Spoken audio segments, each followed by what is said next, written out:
Bienvenue pour le bulletin météo numéro 10 intitulé « Baptême d'eau, d'esprit et de feu ».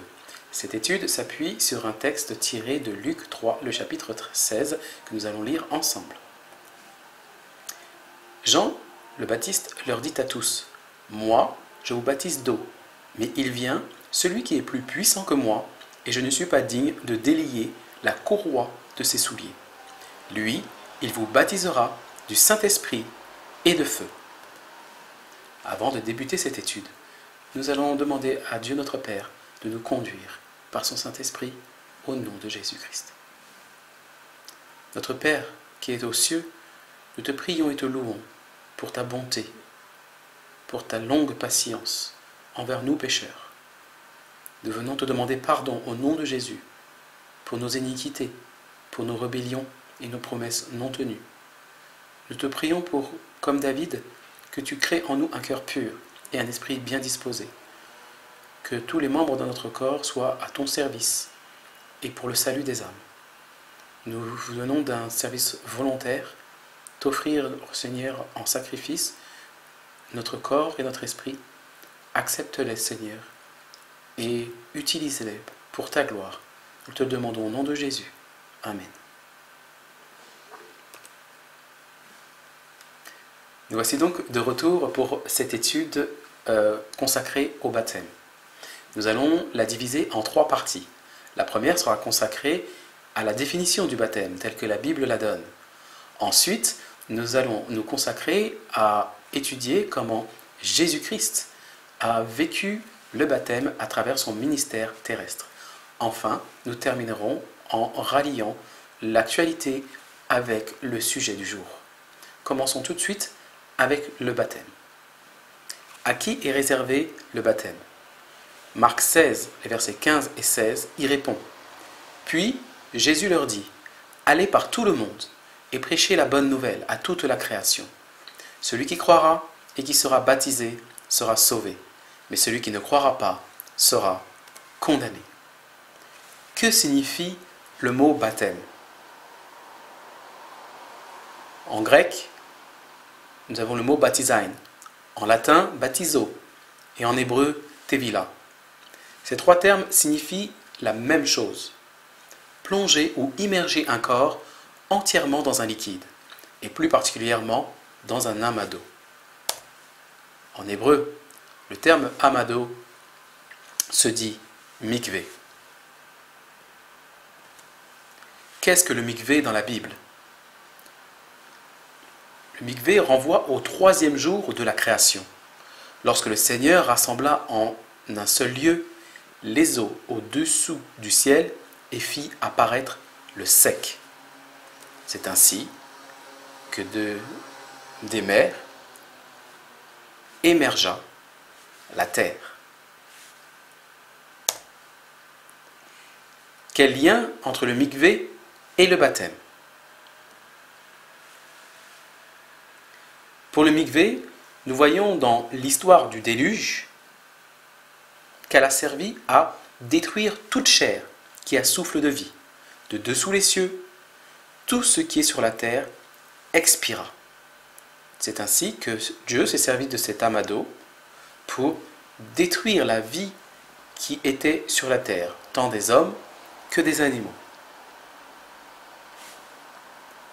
Et Pierre, comprenant la symbolique, se sert de cette figure du baptême, que sont les eaux, le mikvé, qui n'est pas la purification des souillures du corps, mais l'engagement d'une bonne conscience envers Dieu. Car le baptême est toujours un engagement volontaire. Ensuite, Jésus-Christ lui-même dira que déjà la cognée est mise à la racine des arbres. Tout arbre donc qui ne produit pas de bons fruits sera coupé et jeté au feu. Moi, je vous baptise d'eau pour vous amener à la repentance. Quand Jean-Baptiste explique cela, c'est qu'il cherche à emmener ses auditeurs à comprendre que tout arbre qui ne produit pas de bons fruits sera jeté au feu, comme tout homme qui ne produit pas des actions de justice et de compassion sera jugé par Dieu comme coupable et ne pouvant pas accéder au royaume des cieux. Voilà pourquoi il interpelle ses auditeurs à passer par les eaux du baptême comme un engagement de repentance. Enfin, l'apôtre Paul nous explique ce qu'est le baptême. Ignorez-vous que nous tous qui avons été baptisés en Jésus-Christ, c'est en sa mort que nous avons été baptisés. Nous avons donc été ensevelis avec lui par le baptême en sa mort. Nous avons donc subi par la foi, par cet engagement du baptême, une mort spirituelle. Mais au-delà de ça, je tenais à faire une remarque très importante. Paul vient de nous dire que c'est donc en sa mort que nous sommes ensevelis lorsque nous prenons les eaux du baptême. Nous savons que Jésus-Christ est mort pour nos péchés. Et c'est grâce à sa mort et sa résurrection que nous avons la vie aujourd'hui. Et la ferme espérance de vivre avec lui toujours lorsqu'il reviendra. Mais cela pose un vrai sujet. C'est celui de la formule utilisée lors du baptême. Pensez-y. Dans la plupart des traductions qui ont été retenues, de la King James à l'Osterval, en passant par la Louis II, Matthieu 28, 19 nous dit que Jésus aurait prononcé d'aller par tout le monde prêcher la bonne nouvelle et de les baptiser au nom du Père, du Fils et du Saint-Esprit. Mais cette formule se heurte directement à l'explication de l'apôtre Paul, puisque il nous dit que lorsque nous nous baptisons volontairement, nous nous appliquons à nous-mêmes par la foi la mort de Jésus-Christ. Or, ni le Père, ni le Saint-Esprit n'est mort sur la croix. Donc nous ne pouvons pas prendre un baptême dans une mort que ni la première personne de la divinité, ni la troisième personne de la divinité n'a connue. C'est donc un non-sens. Comprenez mon raisonnement. Il s'agit donc bien là de s'interroger si la formule de Matthieu 28, 19, qui est à l'appui de ce concept de Dieu unique en trois personnes, est valide ou non. Selon l'apôtre Paul et selon ce que nous venons d'expliquer, ce n'est pas possible. Car le baptême, je reprends les termes de l'apôtre Paul, est donc la manière dont nous avons été ensevelis avec Christ. Sur la croix, par sa mort, nous avons été identifiés avec lui par la foi. Le Père n'est pas mort sur la croix. Comprenez bien ça. Donc soit Matthieu 28, 19 ment, se trompe ou a été inventé, ou soit c'est Paul qui s'est complètement trompé. Et s'il s'est trompé sur ça, je pense qu'il s'est trompé sur toutes ces lettres. Vous êtes prêts à tenir ce pari? Je ne pense pas. Donc regardons ensemble dans l'histoire ce qui s'est peut-être passé. Eusèbe de Césarée a vécu entre l'an 265 après Jésus-Christ jusqu'à 339. Il était évêque de Césarée en Palestine. C'était un proche de l'empereur romain Constantin Ier, celui qui a légalisé la chrétienté. Il est considéré par ses pairs comme un historien dans l'Église catholique et l'Église chrétienne en particulier. Pourquoi? Parce que Wikipédia nous dit qu'il avait accès à une bibliothèque créée par Origène et Pamphile et nous savons, dit-on, que s'y trouvait le manuscrit originaux du Nouveau Testament. Et donc, il a pu y lire et retranscrire ce qu'il y avait lu. Et qu'a-t-il lu au sujet de Matthieu 28, verset 19? Regardons ensemble. Toutes les fois que Eusèbe de Césarée a cité Matthieu 28, 19, il l'a cité d'une manière très simple. Allez, faites de toutes les nations des disciples en mon nom, dit Jésus, leur enseignant à observer absolument toutes les choses que je vous ai ordonnées. Et il s'est répété à plusieurs reprises, dans plusieurs textes. Et à chaque fois, la formule est identique. Allez, faites de toutes les nations des disciples en mon nom. Ce n'est donc pas dans le nom du Père et du Fils et du Saint-Esprit que les premiers chrétiens baptisaient. C'était uniquement au nom de Jésus. Et nous le savons parce que le livre des Actes confirme ces choses-là. Il n'y a aucun texte dans le livre des Actes où nous voyons les disciples qui ont fréquenté Jésus baptisés au nom du Père, du Fils et du Saint-Esprit. Sont-ils désobéissants? Non, pas du tout. Ils sont simplement obéis à la lettre à ce que Jésus avait dit. Et nous savons que l'Esprit Saint, nous dit le livre des Actes, est donné uniquement à ceux qui obéissent. Donc si eux avaient l'Esprit Saint, c'est qu'ils obéissaient aux ordres de leur maître Jésus-Christ. Et en obéissant aux ordres de leur maître, ils baptisaient uniquement au nom de leur Sauveur et Seigneur Jésus. Voilà. Si maintenant vous avez des preuves écrites qui viennent contredire ce que je viens d'expliquer, et par la Bible et par l'histoire, je vous attends. Vous connaissez mon adresse. Mais ce n'est pas terminé. Il y a aussi d'autres historiens qui ont fait des recherches semblables et qui sont arrivés aux mêmes conclusions. Lisons-les ensemble. Citation de quelques historiens chrétiens bien connus, comme James Hastings, qui nous dit dans une édition d'Encyclopedia of Religion and Ethics, publiée en 1951, la formule utilisée était au nom de Jésus, ou une phrase synonyme. Il n'y a aucune preuve pour l'utilisation du nom train. La forme la plus ancienne représentée dans les Actes des Apôtres était une simple immersion dans l'eau et l'imposition des mains. Un autre historien chrétien, Otto Eck, nous dit dans son ouvrage paru en 1965, au début le baptême était administré au nom de Jésus, puis graduellement au nom du Père, du Fils et du Saint-Esprit. Toujours James Hastings, plus tôt dans le temps, en 1898, dans son dictionnaire de la Bible, il écrit une explication et que la forme originale des paroles était dans le nom de Jésus ou du Seigneur Jésus. Le baptême dans le nom de la Trinité fut un développement ultérieur. Je ne sais pas quoi rajouter. J'ai du mal à comprendre comment on peut être autant égaré à ce sujet, alors que ce soit les ministres, les diacres, ou encore pire, les pasteurs, vous avez accès à toute une bibliothèque qui vous permettrait par des recherches simples de connaître la vérité et de la diffuser. Mais nous savons les raisons pour lesquelles vous et moi, vous ne le faites pas. Malheur à vous, car vous savez que vous aurez des comptes à rendre au Seigneur Dieu Tout-Puissant. Poursuivons notre étude et ne nous attardons pas dessus. C'était juste une petite anecdote qui permettait de recadrer les choses. Revenons au sujet du baptême.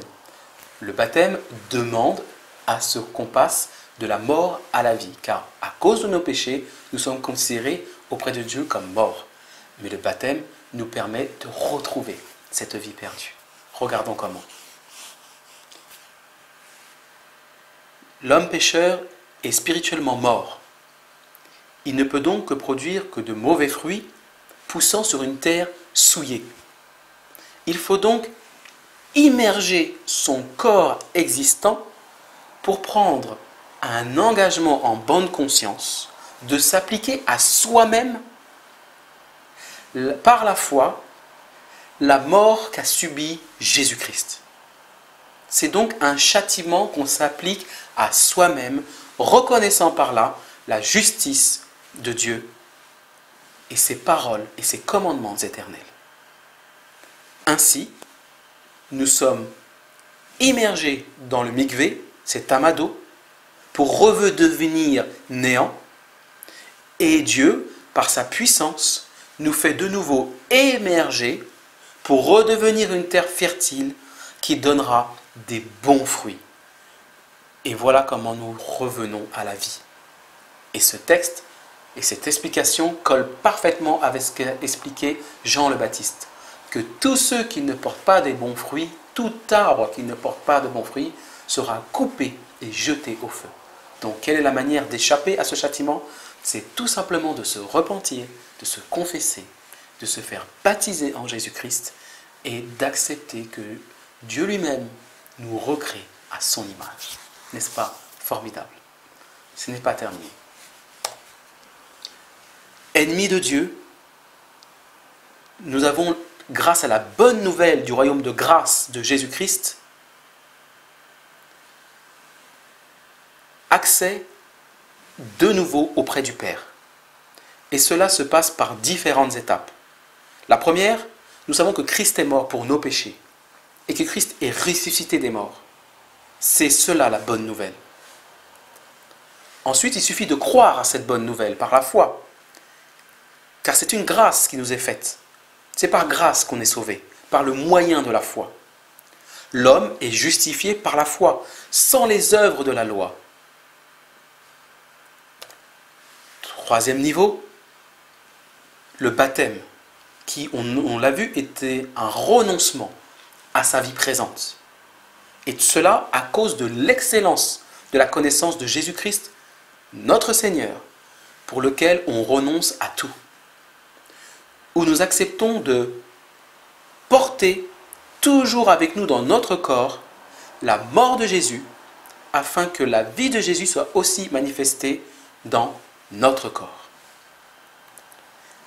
Enfin, nous sommes sauvés, libérés du péché, graciés de la condamnation qui pesait sur notre être pécheur, et nous avons de nouveau accès auprès du Père. C'est ce que les Écritures nous disent dans Romains 8, verset 1. Il n'y a donc maintenant aucune condamnation pour ceux qui sont en Jésus-Christ. Car en lui, nous avons par la foi la liberté de nous approcher de Dieu avec confiance. Quelle merveilleuse nouvelle! Le baptême nous donne de nouveau accès auprès du Père. C'est une véritable libération. C'est comme un changement de peau, une mue, comme peuvent le faire certains animaux, où ils enlèvent leur peau pour en avoir une nouvelle, fraîche et neuve. Mais ce n'est pas simplement de manière extérieure que cela se passe. C'est surtout de l'intérieur. C'est un engagement spirituel d'avoir des nouvelles pensées, des nouvelles aspirations qui sont en alignement avec celles de l'Esprit de Dieu. Maintenant, nous allons aborder comment Jésus-Christ a vécu dans son corps, lui qui nous a porté dans son corps, le baptême. Et ce baptême, on l'a vu, il a été aussi bien d'eau, d'esprit que de feu. Lisons ensemble. En vérité, je vous le dis, si le grain de blé qui est tombé en terre ne meurt, il reste seul. Mais s'il meurt, il porte beaucoup de fruits. Celui qui aime sa vie la perdra, et celui qui hait sa vie dans ce monde la conservera pour la vie éternelle. Si quelqu'un me sert, qu'il me suive. Et là où je suis, là aussi sera mon serviteur. Si quelqu'un me sert, le Père l'honorera. Voilà, nous allons maintenant entrer dans le pèlerinage terrestre que Jésus a effectué, lui qui a porté dans son corps toute l'humanité pour la porter vers la perfection et de nouveau avoir accès auprès du Père. Car l'Écriture nous dit que Dieu était en Christ, réconciliant le monde avec lui-même. Voyons comment cela s'est passé. Premier baptême de Jésus.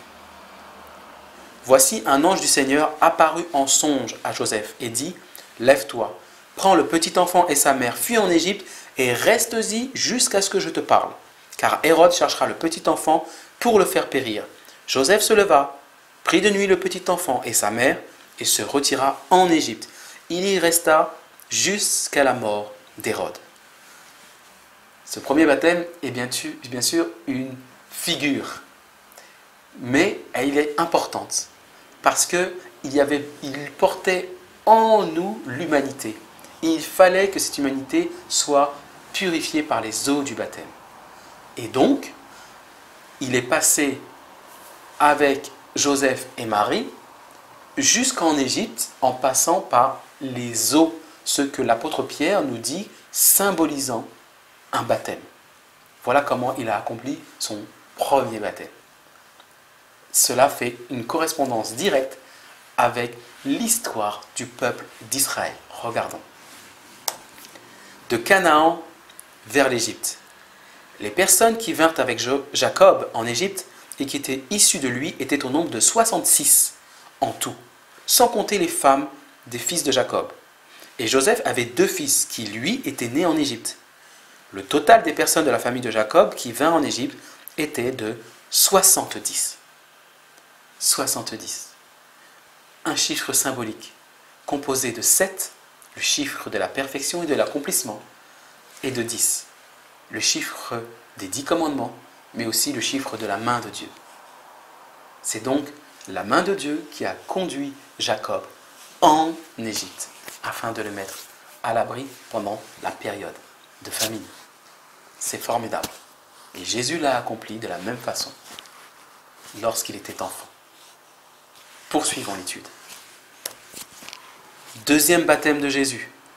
Afin que s'accomplisse ce que le Seigneur avait annoncé par les prophètes, j'ai appelé mon fils hors d'Égypte. Quand Hérode fut mort, voici un ange du Seigneur apparut en songe à Joseph en Égypte et dit, lève-toi, prends le petit enfant et sa mère et va dans le pays d'Israël, car ceux qui en voulaient à la vie du petit enfant sont morts. Joseph se leva, prit le petit enfant et sa mère et alla dans le pays d'Israël. Nous voyons donc que Jésus accomplit ce que les prophéties de l'Ancien Testament ont annoncé. Et donc, il retourne en Israël et donc repasse par le même fleuve, symbolisant un nouveau baptême. Avait-il besoin personnellement d'un baptême? Non. C'est parce qu'il nous portait dans son corps afin de nous réconcilier avec son Père. C'est nous qui avons besoin d'être baptisés à plusieurs reprises à cause de nos péchés, à cause de nos engagements non tenus. Que Jésus a renouvelé l'expérience pour porter à la perfection ce que le peuple d'Israël ou nous-mêmes, là où nous avons échoué. De la même façon, le peuple d'Israël est passé de l'Égypte vers le désert. Du temps de Moïse, celui-ci étendit sa main sur la mer, et l'Éternel refoula la mer par un vent d'Orient, qui souffla avec impétuosité toute la nuit. Il mit la mer à sec, et les eaux se fendirent. Les enfants d'Israël entrèrent au milieu de la mer à sec, et les eaux formaient comme une muraille à leur droite et à leur gauche. C'est donc de manière symbolique qu'on peut se servir de cette histoire pour comprendre comment Jésus allait accomplir cette prophétie. Et donc on sait qu'encore une fois, que lorsqu'on passe par les eaux, symboliquement, comme l'a dit l'apôtre Pierre, ça correspond à un baptême. Mais c'est simplement de manière symbolique et prophétique, puisque c'est Jésus lui-même qui devait accomplir cette œuvre.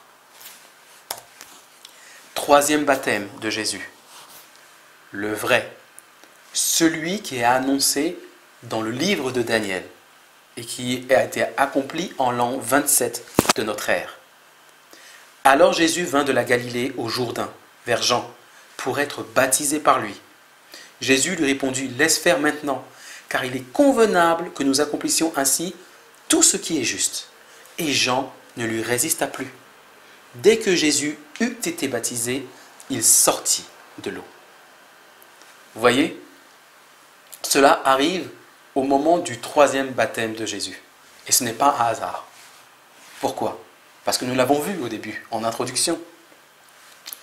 Le baptême fait référence au troisième jour de la création. Et là, nous sommes au troisième baptême, une correspondance directe, pour expliquer comment Jésus lui-même a accepté de plonger à cause de nous dans les eaux du baptême pour accomplir tout ce qui est juste, et ainsi redevenir néant pour être recréé avec un nouveau souffle de vie venant du Père. Et c'est ce que nous allons voir par la suite. Comment cela s'est réalisé dans le peuple d'Israël? Regardons. Ainsi, du temps de Josué, il passa du désert vers Canaan. Quand les sacrificateurs qui portaient l'arche furent arrivés au Jourdain, et que leurs pieds se furent mouillés au bord de l'eau, le Jourdain regorge par-dessus toutes ses rives tout le temps de la moisson, Les eaux qui descendent d'en haut s'arrêtèrent et s'élevèrent en un monceau, à une très grande distance près de la ville d'Adam, qui est à côté de Tsartan. Et celles qui descendent vers la mer de la plaine, la mer Salée, furent complètement coupées. Le peuple passa vis-à-vis de Jéricho. Voilà comment le peuple est entré dans la Canaan terrestre. De la même manière, Jésus est rentré dans son ministère public à travers ce baptême réalisé en l'an 27. Quatrième baptême de Jésus. Et voici les cieux s'ouvrirent, et il vit l'Esprit de Dieu descendre comme une colombe et venir sur lui. Et voici une voix fit entendre des cieux ces paroles. Celui-ci est mon Fils bien-aimé, en qui j'ai mis toute mon affection. Ici, on sait que Jésus est sorti de l'eau. Donc nous ne sommes pas sur un baptême d'eau, mais nous sommes sur un baptême d'esprit. Jésus a reçu le Saint-Esprit de la part de son Père, simplement pour attester auprès de Jean et de ses disciples qu'il était réellement l'agneau de Dieu qui devenait mourir pour le monde. Voilà comment Jésus a accompli parfaitement ce qu'il était venu faire et annoncer dans les prophéties de Daniel. De la même façon, nous voyons sa correspondance dans le type de Jésus-Christ dans l'Ancien Testament. L'onction du roi David. L'Éternel dit à Samuel, « Quand cesseras-tu de pleurer sur Saül? Je l'ai rejeté, afin qu'il ne règne plus sur Israël. Remplis ta corne d'huile et va, je t'enverrai chez Isaïe, Bethlémite, car j'ai vu parmi ses fils celui que je désire pour roi. » Isaïe l'envoya chercher. Or, il était blond, avec de beaux yeux et une belle figure. L'Éternel dit à Samuel, « Lève-toi, oins-le, car c'est lui. » Samuel prit la corne d'huile, l'oignit au milieu de ses frères. L'Esprit de l'Éternel saisit David à partir de ce jour et dans la suite. Voilà comment David, qui est un type par excellence de Jésus-Christ, par sa vie, annonçait prophétiquement comment Jésus allait recevoir le Saint-Esprit. Lui, c'est par le biais de Samuel et une corne d'huile versée sur sa tête que symboliquement il a reçu le Saint-Esprit. Jésus, c'est directement de son Père qu'il a reçu le Saint-Esprit sous une forme de colombe descendant du ciel. Parce que la colombe représente la grâce, la simplicité. Et Jésus, lorsqu'il a commencé son royaume public, que prêchait-il?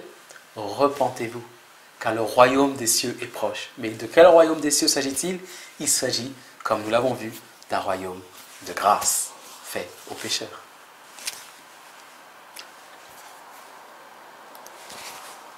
Cinquième baptême de Jésus.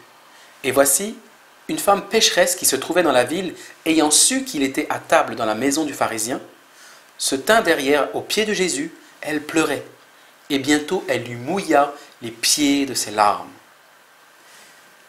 On sait que Jésus a déjà été baptisé, immergé dans le mikvé, qui était le Jourdain. Il n'avait plus besoin d'être de nouveau baptisé entièrement.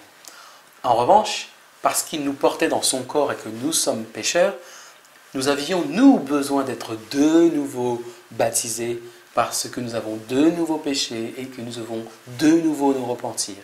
Alors, symboliquement, cette femme, qui représente prophétiquement une église, se repent en pleurant sur les pieds de Jésus, et la rosée de ses larmes correspond à un nouveau baptême, à une nouvelle séance de repentance où on accepte de reconnaître et de confesser à Dieu le Père nos péchés en demandant pardon au nom de Jésus-Christ. La correspondance dans l'Ancien Testament, c'est que le peuple de Dieu, en passant de Jérusalem vers Babylone, a subi lui aussi un baptême en traversant les eaux de l'Euphrate. La Bible nous dit: le roi de Babylone emmena en captivité tout Jérusalem, tous les chefs, tous les hommes vaillants, au nombre de 10 000 exilés, avec tous les charpentiers et les serruriers. Il ne resta que le peuple pauvre du pays. Il transporta Joachim à Babylone Il emmena captifs de Jérusalem à Babylone la mère du roi, les femmes du roi et ses eunuques, et les grands du pays. Tous les guerriers, au nombre de 7000, et les charpentiers et les serruriers, au nombre de 1000, tous hommes vaillants et propres à la guerre. Le roi de Babylone les emmena captifs à Babylone. Et là encore, nous voyons à travers ces chiffres symboliques la réalisation de la prophétie. Parce que nous retrouvons le chiffre 10, prouvant que les prophéties de Jérémie étaient bien conduites par la main de Dieu, puisque le chiffre 10 correspond à la main de Dieu. Et nous retrouvons aussi le chiffre de 1000, où Dieu nous fait comprendre qu'il y aura une multiplicité, un peuple innombrable à son service, qui dans les derniers temps viendront le servir en se repentant et en reconnaissant et confessant leurs péchés à Jésus-Christ. N'est-ce pas merveilleux? Car si ces différents baptêmes que nous avons vus jusqu'à présent représentent une réalité dans le corps de Jésus-Christ, le portant à sa perfection, ils correspondent aussi des périodes de temps dans l'histoire.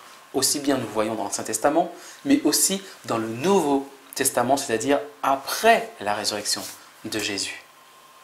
Et ce n'est pas le thème, mais rapidement, comprenez que nous avançons aussi dans le temps au rythme que Jésus a accompli. Voilà pourquoi le verset que je vous ai lu dans le début de ce deuxième partie de l'étude nous disait que nous devons suivre Jésus partout où il va. Nous devons repasser par le même parcours pour arriver au même endroit. Sinon, nous ne sommes pas ses disciples. Disciple veut bien dire suivre, non? Donc il faut le suivre. Et ce qu'il a fait, nous le ferons aussi. Sixième baptême de Jésus. Elle tenait un vase d'albâtre qui renfermait un parfum de nard pur de grand prix. Et, ayant rompu le vase, elle répandit le parfum sur la tête de Jésus.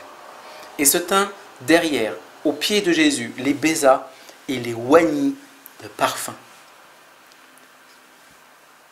C'est aussi un moment très important, autant dans la vie de Jésus que aujourd'hui pour nous, dans l'application d'aujourd'hui.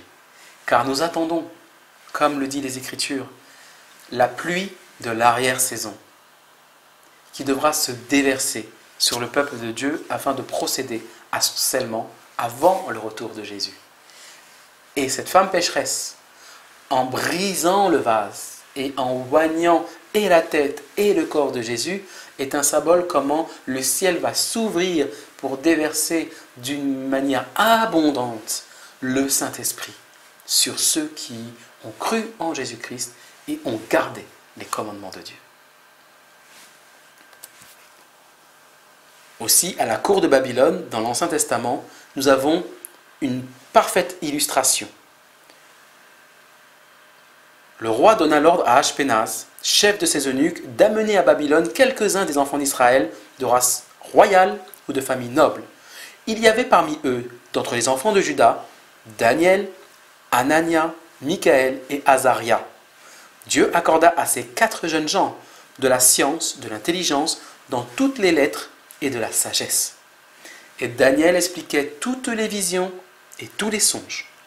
Sur tous les objets qui réclamaient de la sagesse et de l'intelligence et sur lesquels le roi les interrogeait, il les trouvait 10 fois supérieurs à tous les magiciens et astrologues qui étaient dans tout son royaume.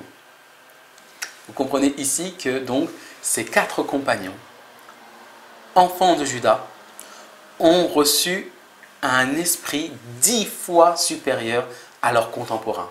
Nous retrouvons encore ici la symbolique du chiffre 10 pour montrer comment la main de l'Éternel pèse sur ses enfants et sur la conduite de l'histoire de son peuple.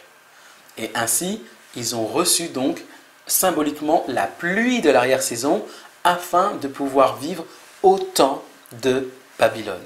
Car si Babylone dans l'histoire a représenté effectivement un vrai royaume qui a existé et qui a dominé à son époque, il représente prophétiquement une période de temps qui doit précéder la venue de Jésus, dans laquelle il y aura la plus grande confusion.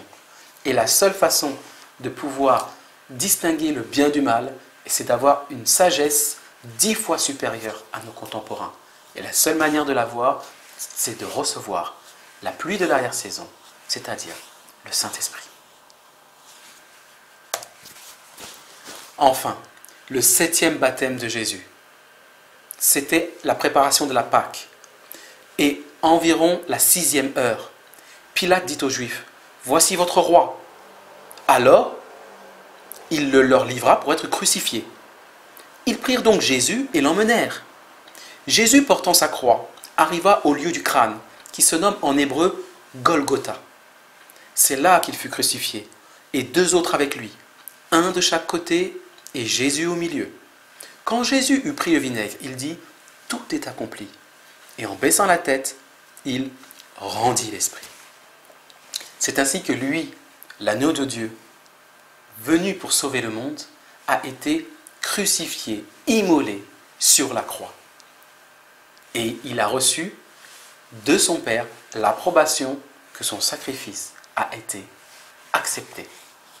Voilà comment ce n'est qu'au 7e baptême que Jésus a accompli son ministère public pour le salut des hommes.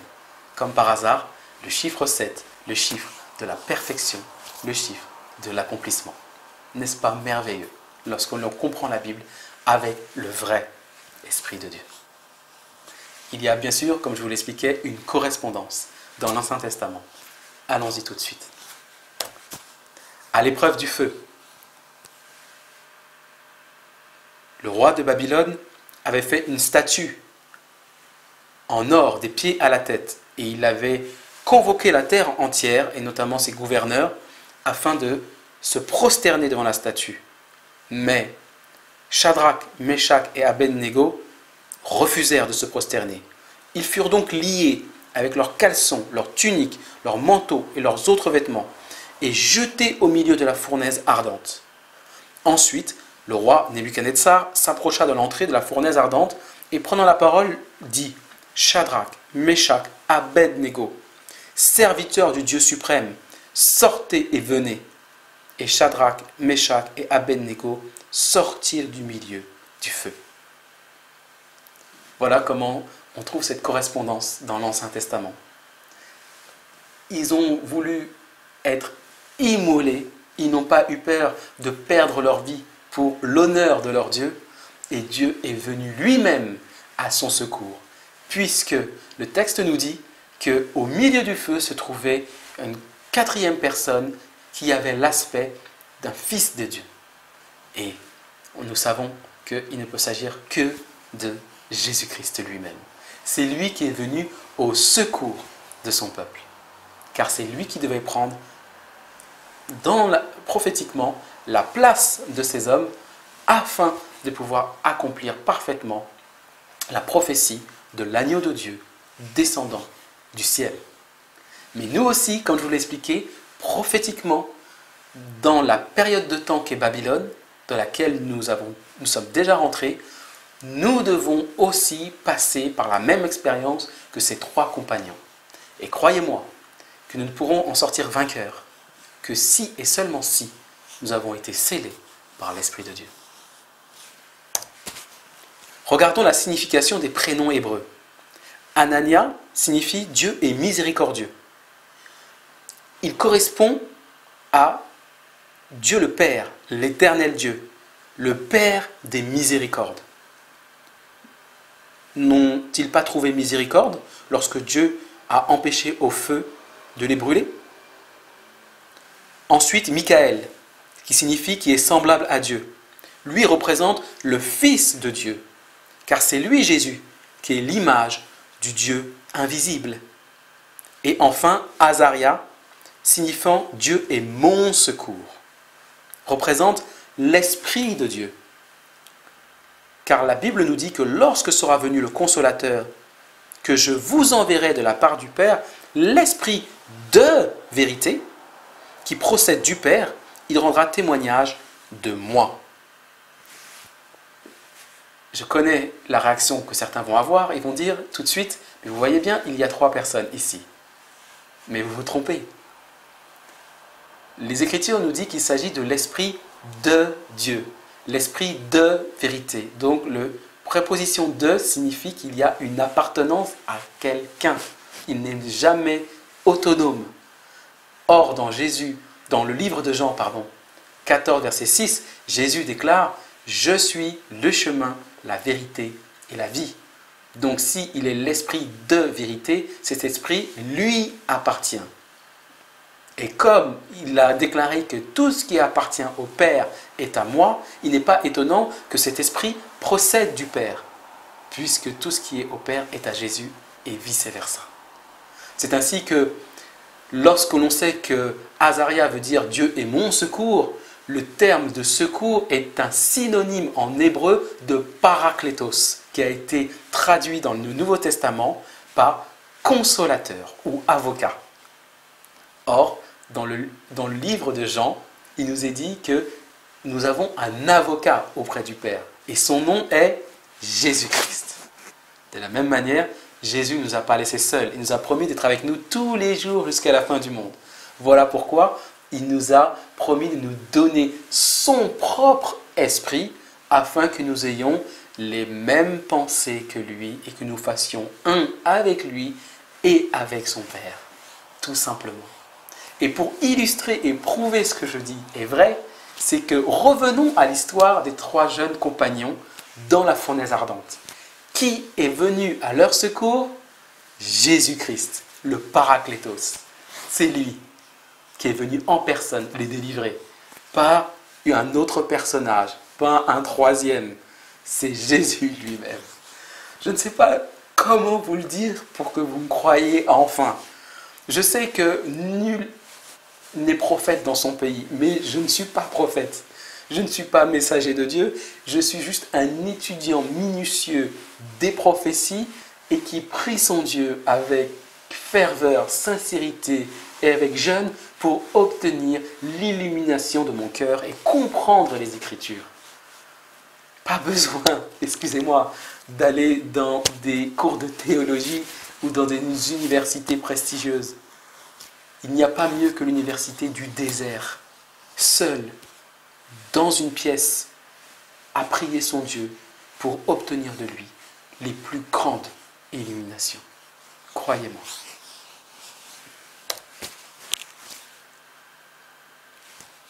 Revenons à l'histoire de la statue. Maintenant, nous allons entrer dans la 3e partie qui nous relie à l'actualité. Il nous est dit dans Daniel 2 que Daniel, donnant l'interprétation du rêve du roi, lui dit que tu es le roi des rois, car le Dieu des cieux t'a donné l'empire, la puissance, la force et la gloire. Il a remis entre tes mains en quelques lieux qu'ils habitent les enfants des hommes, les bêtes des champs et les oiseaux du ciel. Et il t'a fait dominer sur eux tous. C'est toi qui es la tête d'or. D'ailleurs, on sait que dans l'interprétation de Daniel, quand on lit le même chapitre, que après la tête se trouve une poitrine en argent, signifiant qu'un autre royaume viendra succéder à l'empire babylonien. Et le roi n'a pas envie de cela. Qui aurait envie de savoir qu'on va être détrôné? Le nom même de Nebuchadnezzar signifie que Nabou protège les frontières. Et quelles frontières? Celles du royaume de Babylone, bien sûr. Alors, dans son orgueil, et pour défier le Dieu suprême, Nebuchadnezzar fit une statue d'or, haute de 60 coudées et large de 6 coudées. Il la dressa dans la vallée de Dura, dans la province de Babylone. Et le roi Nebuchadnezzar fit assembler les satrapes, les préfets, les gouverneurs, les grands juges, les trésoriers, les légistes, les juges et toutes les autorités des provinces.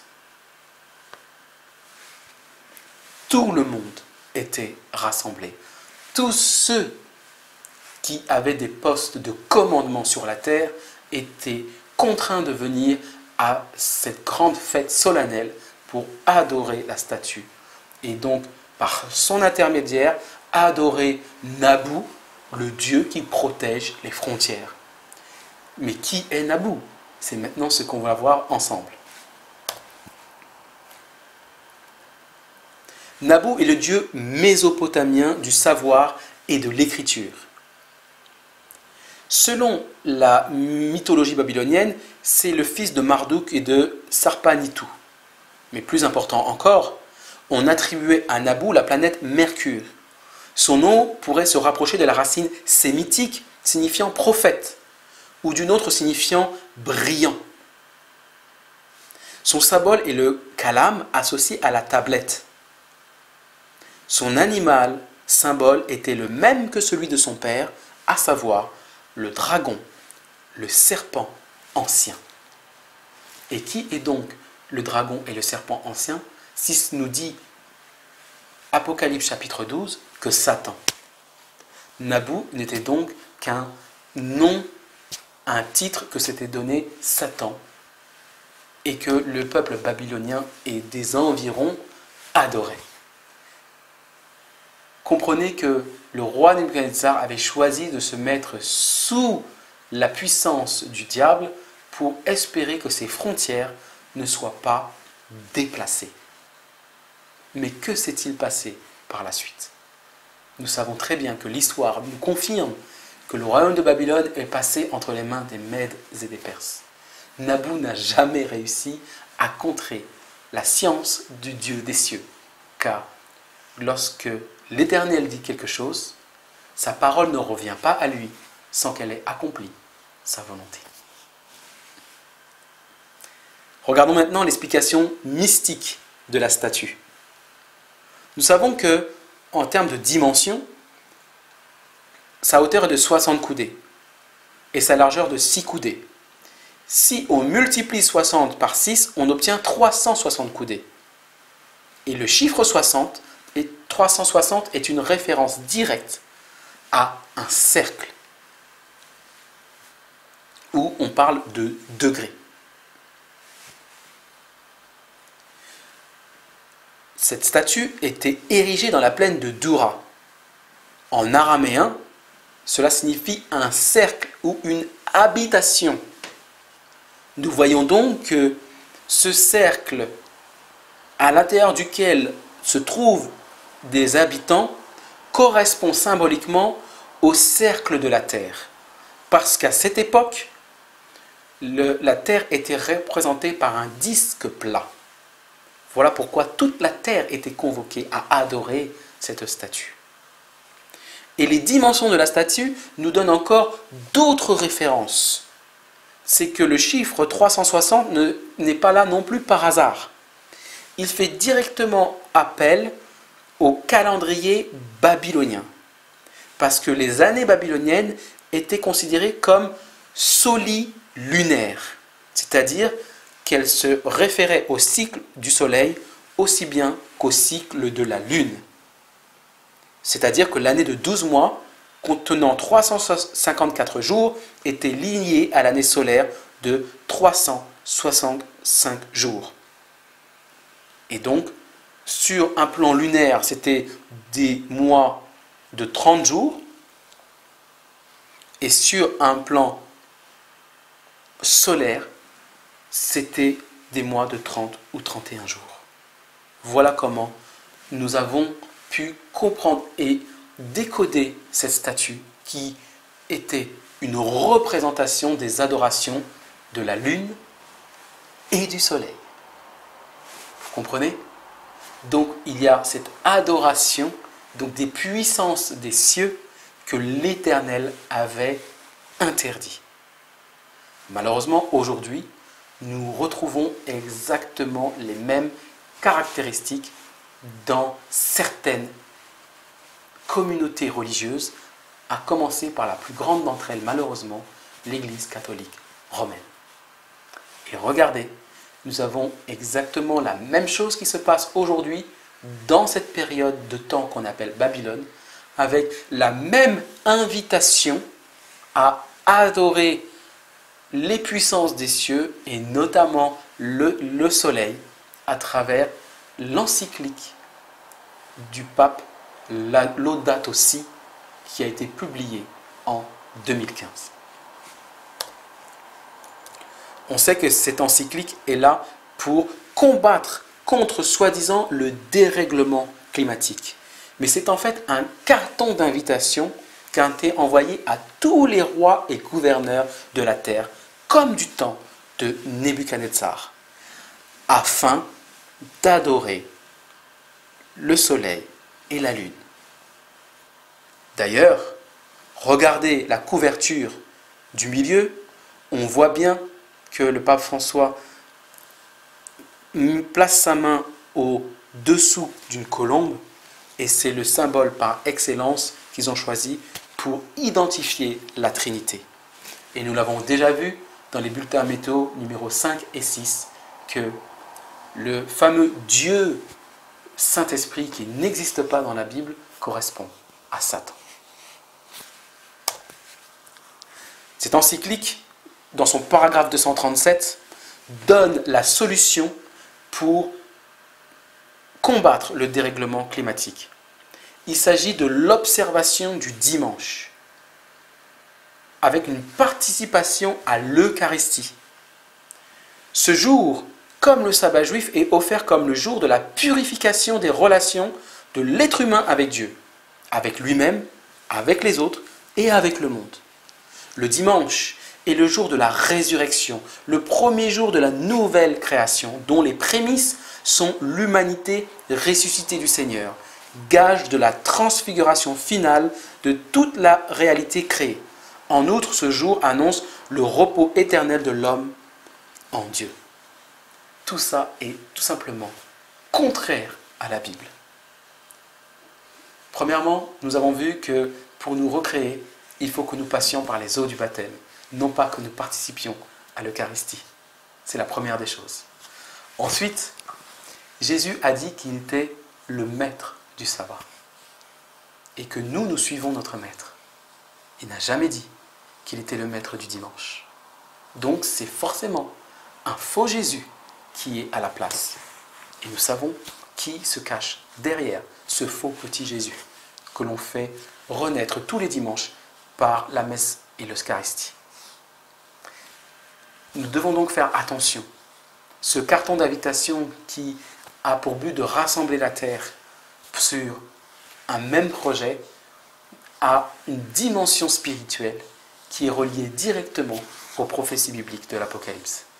Et notamment l'application de la loi du dimanche qui sera imposée à toute la terre afin d'adorer le Dieu du dimanche, Satan. D'ailleurs, le pape François nous dit que détruire l'environnement est un péché. C'est vous dire comment, en fait, il a spiritualisé, moralisé la lutte contre le réchauffement climatique. Et tout le monde, toute la terre entière, comme du temps de Nebuchadnezzar, suit ce projet. Pas plus tard qu'au mois de juillet dernier, il y avait toutes les grandes métropoles du monde réunies à Rio au Brésil afin de travailler sur le texte de Laudato Si et de voir comment ils pourraient le mettre en pratique sur un plan politique. Respect, responsabilité, relation sont les trois mots issus de l'encyclique Laudato Si sur la protection de la maison commune.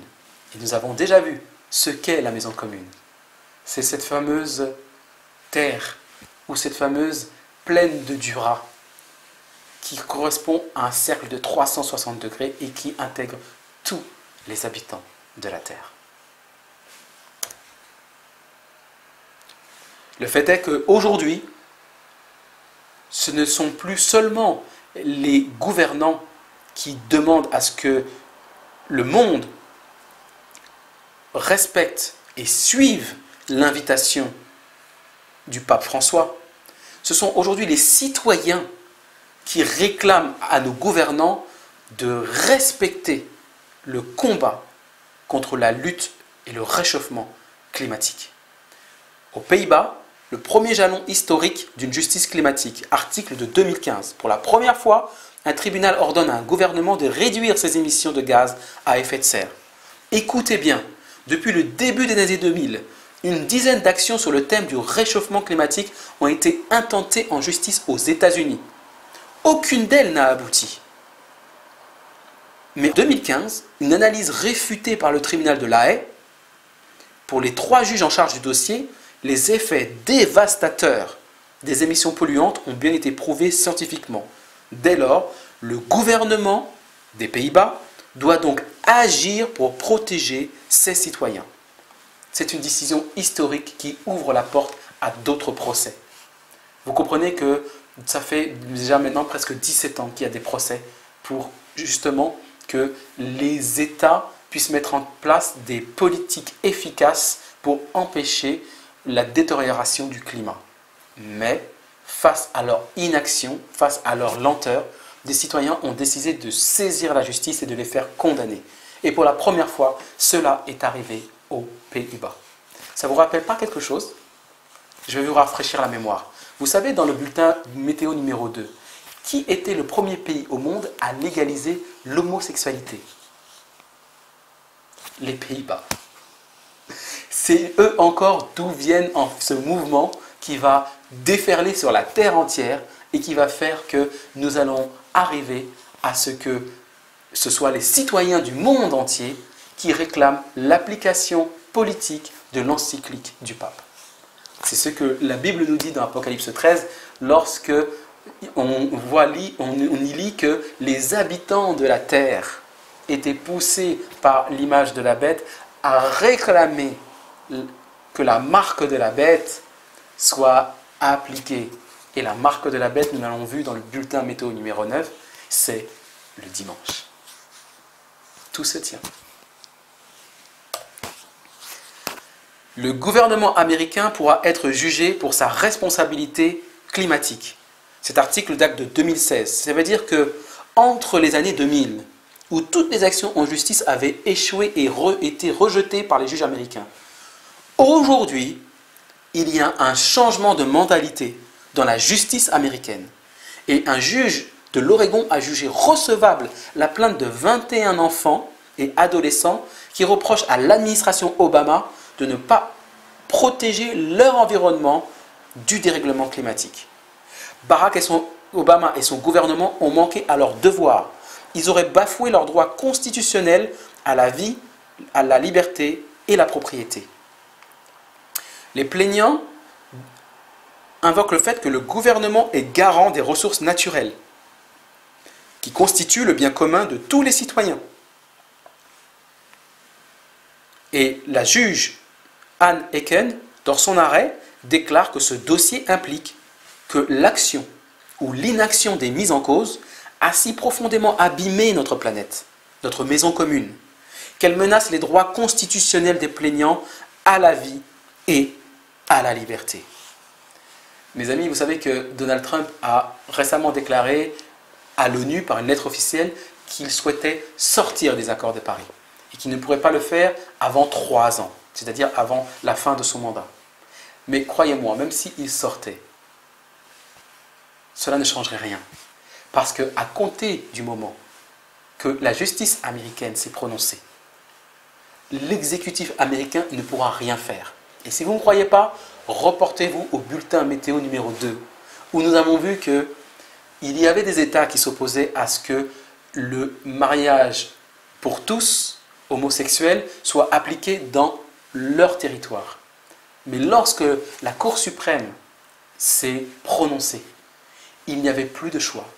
Les 50 États étaient obligés d'appliquer la loi pour les homosexuels. De la même façon, c'est une première étape.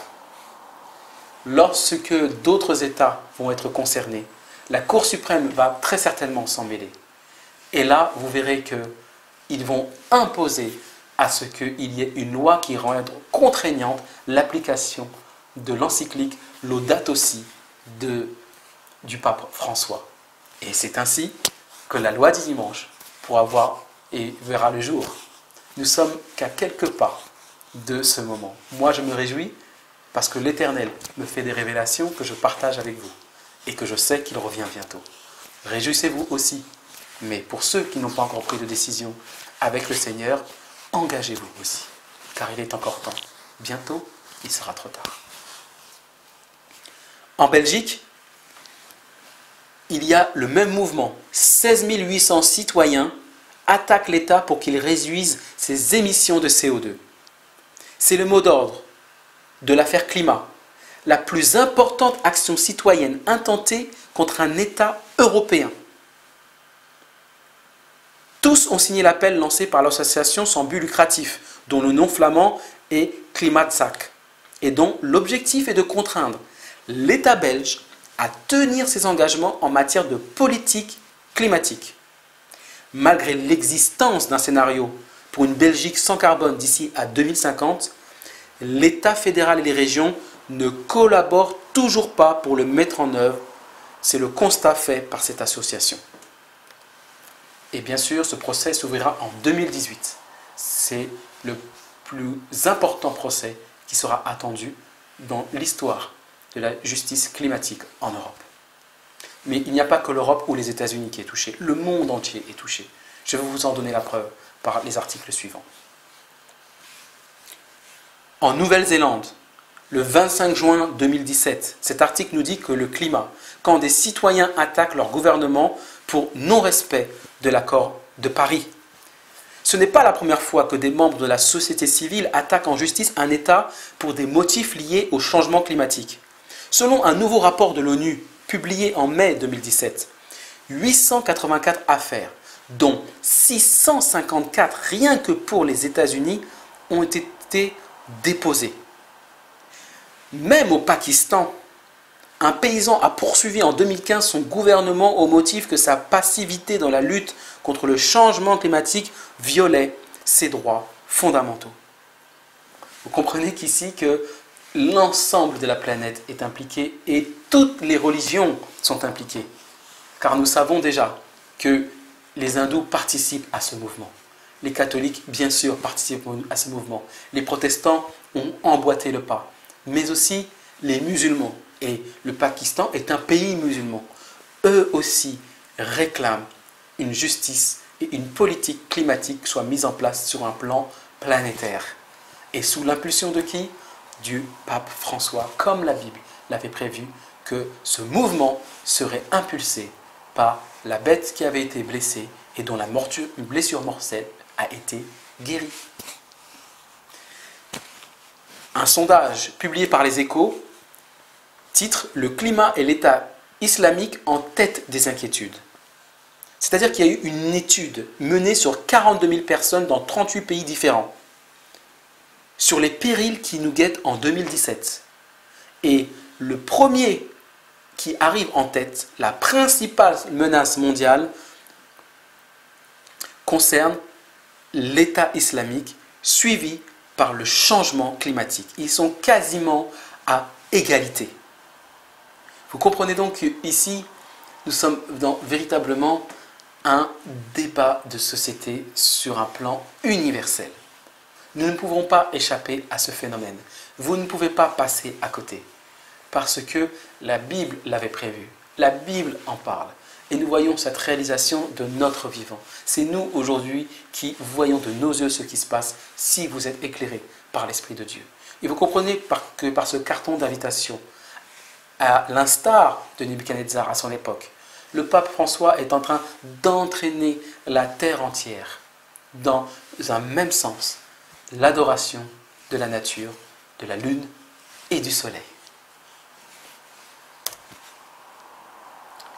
D'ailleurs, il y a en coulisses des mouvements pour que les textes internationaux sur l'environnement ne soient plus simplement purement déclaratifs, mais ont pour ambition de pouvoir être invoqués contre les États devant des juridictions.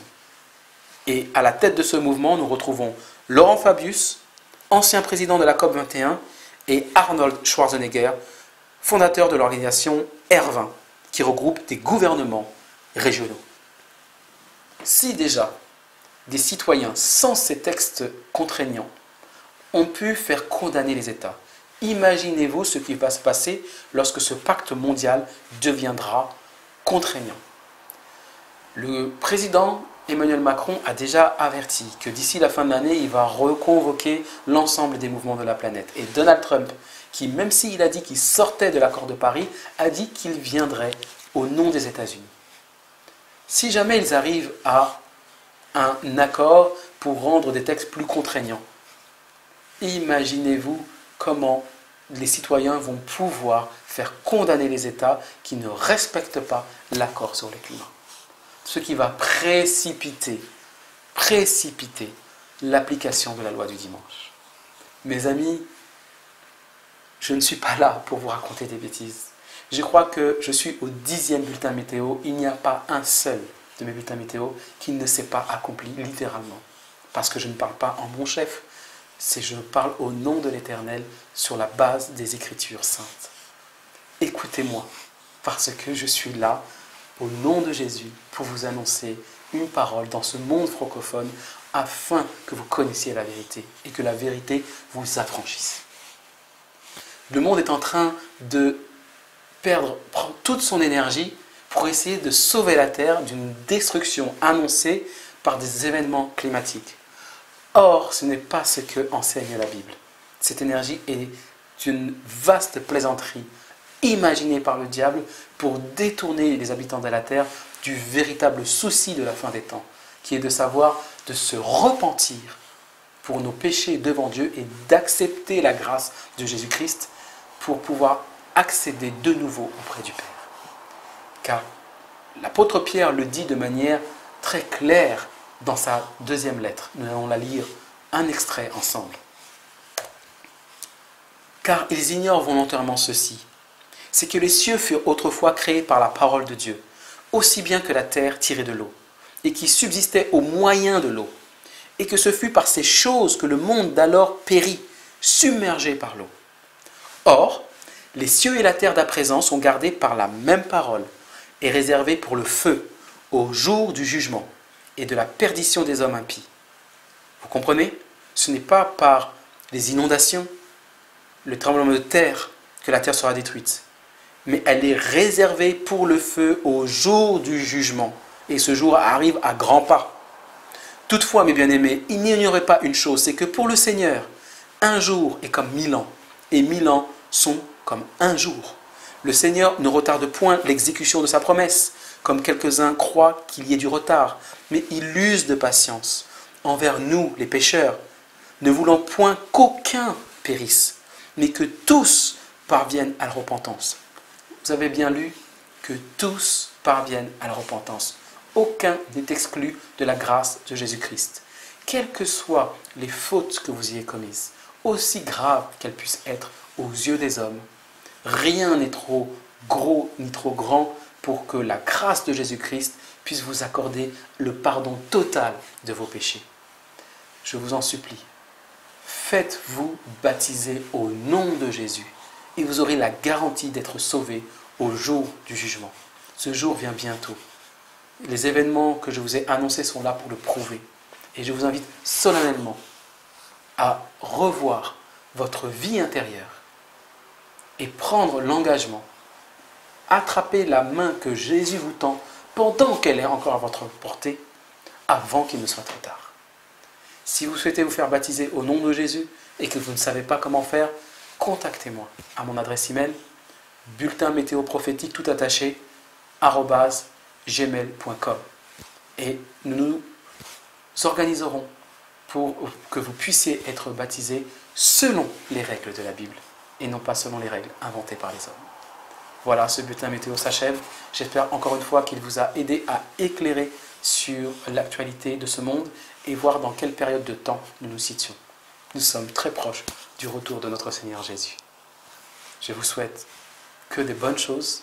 Au nom du Seigneur Jésus, que Dieu vous bénisse abondamment. À bientôt.